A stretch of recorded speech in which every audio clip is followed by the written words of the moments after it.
Hi everyone. हा जो video आहे पाचशे विद्यार्थ्यांसाठी ज्यांचं 12वी मध्ये मॅथमॅटिक्स आहे, जे JEE मेन्स आणि NST PCMचं प्रिपरेशन करतात, ज्यांना इंजिनिअरिंग ॲडमिशन घ्यायचं आहे त्यांच्यासाठी आहे.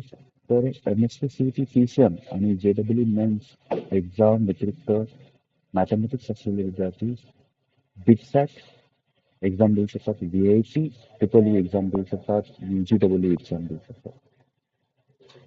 तर बीटसॅट एक्झाम जी तर विद्यार्थ्यांना बॅचलर ऑफ इंजिनिअरिंग BE करता येते. VIT ट्रिपल एक्झाम दिली तर BTech बॅचलर ऑफ टेक्नॉलॉजी करता येते. UGEE एक्झाम दिली तर एक्झाम बीटेक करता येते. तर बीटसॅट जी एक्झाम दिली तर त्यांचे जे कॅम्पस आहेत, त्यांचे जे कॉलेज आहेत ते आहेत बीटसॅटचे पिलानी, गोवा, हैदराबाद, मुंबई इथे त्यांचे कॉलेजेस आहेत. VITचे जे कॉलेजेस आहेत ते आहेत बेल्लोरा, चेन्नई, AP, भोपाळ आणि UGEEचे एकच कॉलेज आहे IIIT हैदराबाद. तर इथे ते कॉलेजेस आहेत. फॉर्म भरण्याची लास्ट डेट जी आहे बिटसॅट एक्झामची लास्ट डेट आहे फॉर्म भरण्याची 16 मार्च.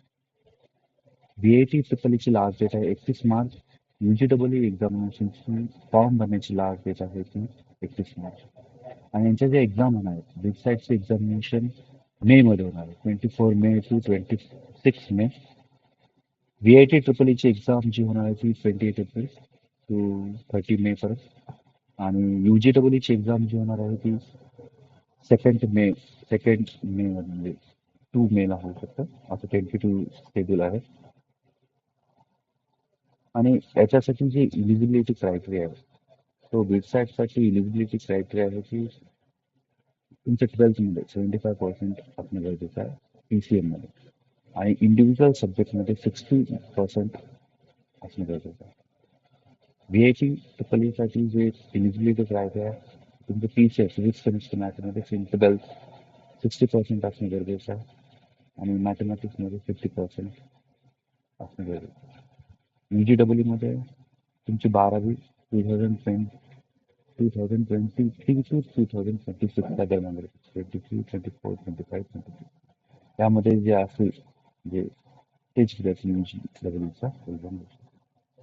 तर ज्यांचं मॅथमॅटिक्स आहे, जे इंजिनिअरिंग करायचं आहे, BE करायचं आहे, JEE मेन्स आणि NST CET फिरून दुसऱ्या सेंटर एक्झाम करायचं असं तर त्यांच्यासाठी 3 एक्झामिनेशन महत्त्वाचे आहेत आणि यांचे कॉलेजचे कॅम्पस चांगले कॅम्पस थँक्यू.